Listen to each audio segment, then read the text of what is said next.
Hey guys, my name is Shayla. Welcome to my channel. If this is your first time here, we talk about motherhood, we talk about pregnancy, we do things kind of eco-friendly, kind of natural, kind of granola. If you're into that, please subscribe. If you're not new here, welcome back. Got some big news. I have an Instagram, Hey Shayla. I have a podcast, Hey Shayla. And today, I'm going to tell you something that I've been wanting to tell you for a long time. Why? Because I am an open book. And when I can't talk about the things that are going on in my head or in my mind, it really bothers me. Your girl's pregnant.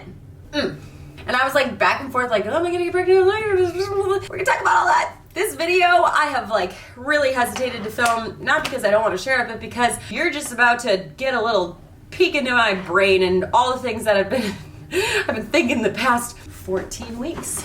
Well, bam.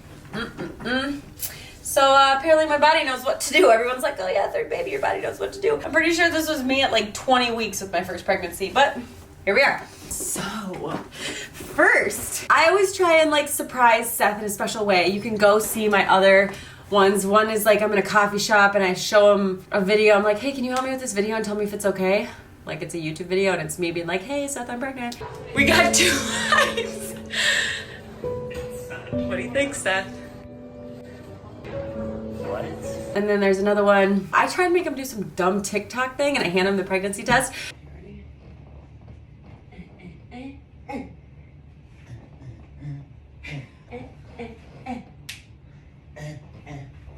Nice. Are you kidding me?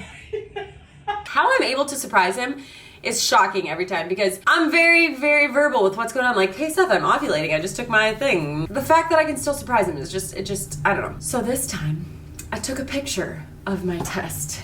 Oh, here I am. And I put it on our frame TV. And I had to wait for him to wake up because he worked late the night before. And so when he finally woke up, I set up the camera, just panicking that it wasn't gonna record or that it wasn't gonna catch. And I was like, Seth, can you come here? And he's like, why are you being weird? And I was like, what? Not being weird. So just know that what you're seeing is from the perspective of the TV with the pregnancy test on the TV and Seth walking out to the living room.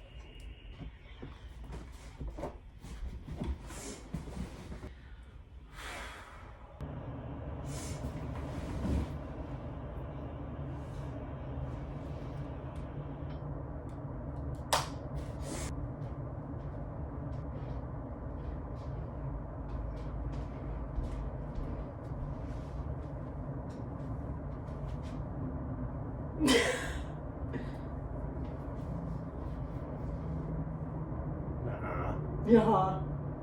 Kidding me?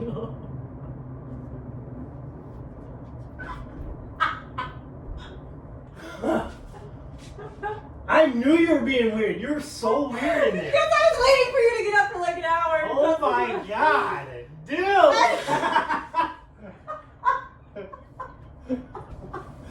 So I feel like kind of a genius for that. I think it was a really good move.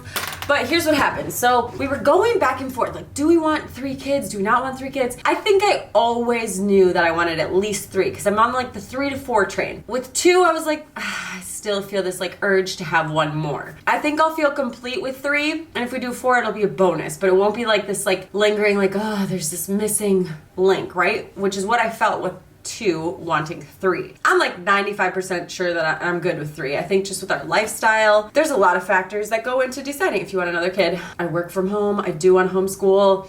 We like to still travel and get away. Seth does a lot of shift work. Like it just would be kind of nuts. And one thing that someone says that always resonates with me is you're not adding an infant right now. You're adding an infant potentially in a year. Right? So like your kids are all gonna be a year older. Everything's gonna be different. And so I'm just letting myself make that decision because we have like 2-year gaps. Between 1 and 2 was a 2-year gap. This is gonna be a 2-year and 3-month gap, so it's basically the same. And so I'm like, okay, at like a year, we can make this decision. I don't need to make this decision now, but I'm feeling pretty confident about 3 and like good with it. Okay, so we were going back and forth, 2 or 3, 2 or 3.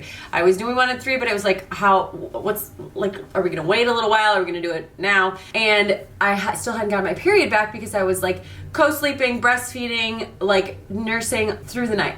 So when I got pregnant with my second, I had to night wean my baby. I tried night weaning Esme, which is my second baby. Apparently, like the magical time for your hormones is 11 p.m. to 6 a.m. Well, it was kind of creeping in. So it was doing like 11 p.m. to 4 a.m. Didn't get my period back. I waited like another month and then I was like, okay, I want at least on the table to be able to get pregnant. So I hard weaned from 11 p.m. to 6 a.m. Eventually I got my period.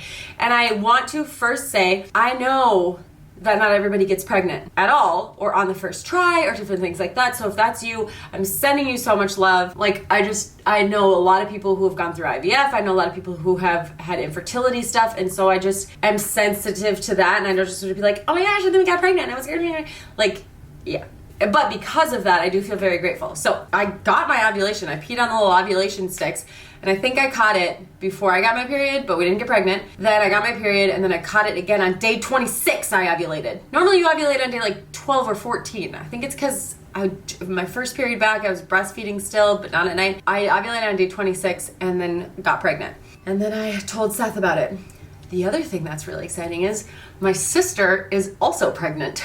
So we are 10 days apart. She's 10 days ahead of me. So she got out of that first trimester before me, but we're going to do some podcasts together because we just do things a little bit differently. And so it'll be interesting to kind of hear her perspective and my perspective and her coming back into that baby because she's got a 7-year-old. So she's back in the baby zone. It's just going to be fun to have those kids so close together. So I'm really excited for that. I was so concerned that we were gonna have twins. There was multiple things saying that we were gonna have twins, and I was like, I know I'm on like a 2 or 3 or 4 train, but like, and that's the other thing that I hesitate to go for 4 because you couldn't get 5. I'm more likely to get twins, so I was really nervous about that. So we got into the ultrasound, and I was like, how many are there?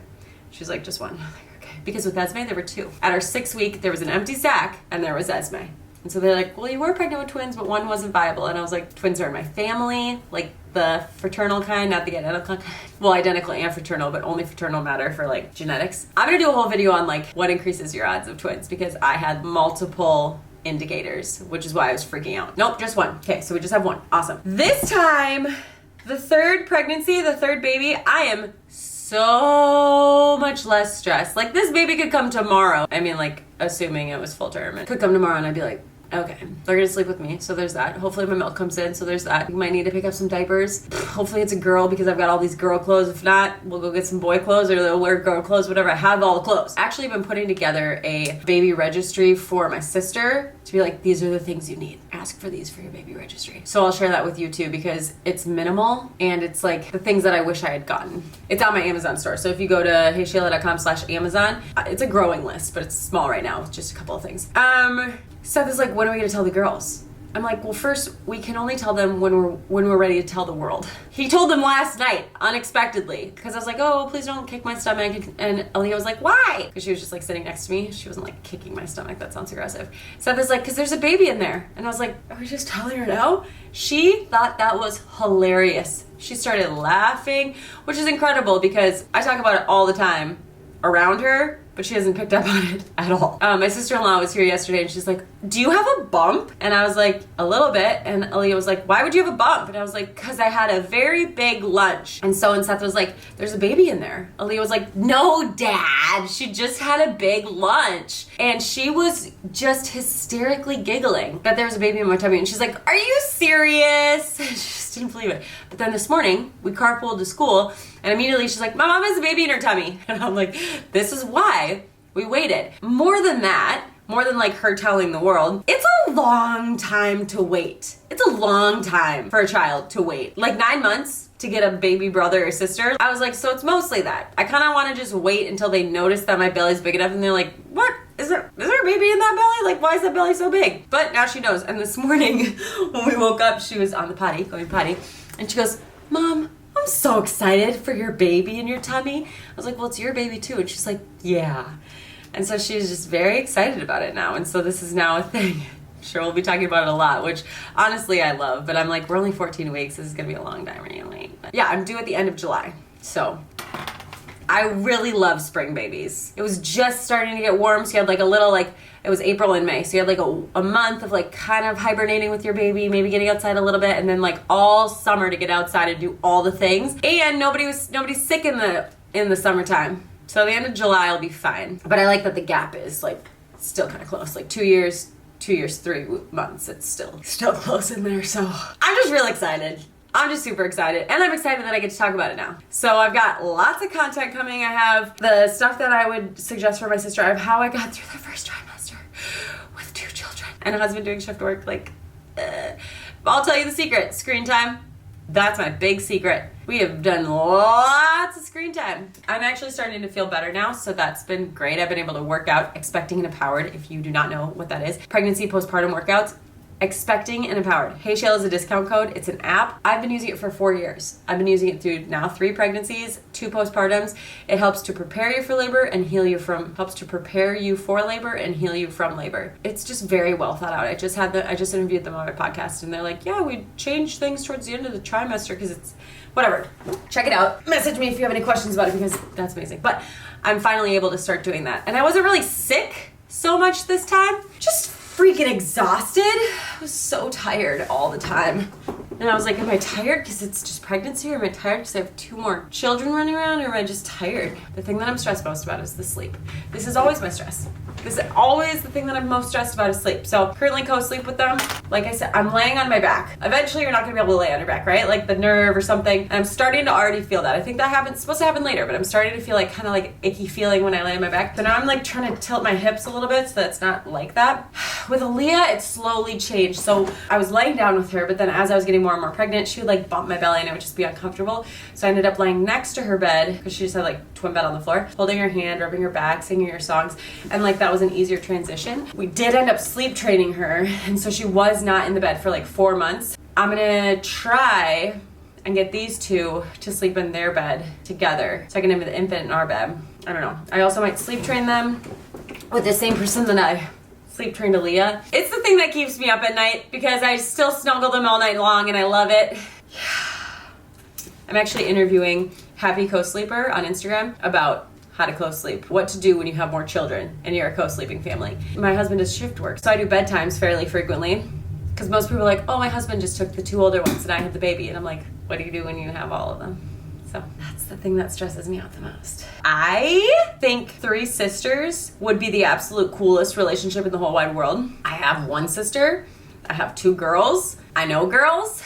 So I just feel like that bond would just be the coolest. But obviously whatever we get, we get. And if it's a boy, and that's just, that's fine. But in my mind, for some reason, I'm just like 3 girls. So we'll see. Okay, tell me if you're also pregnant.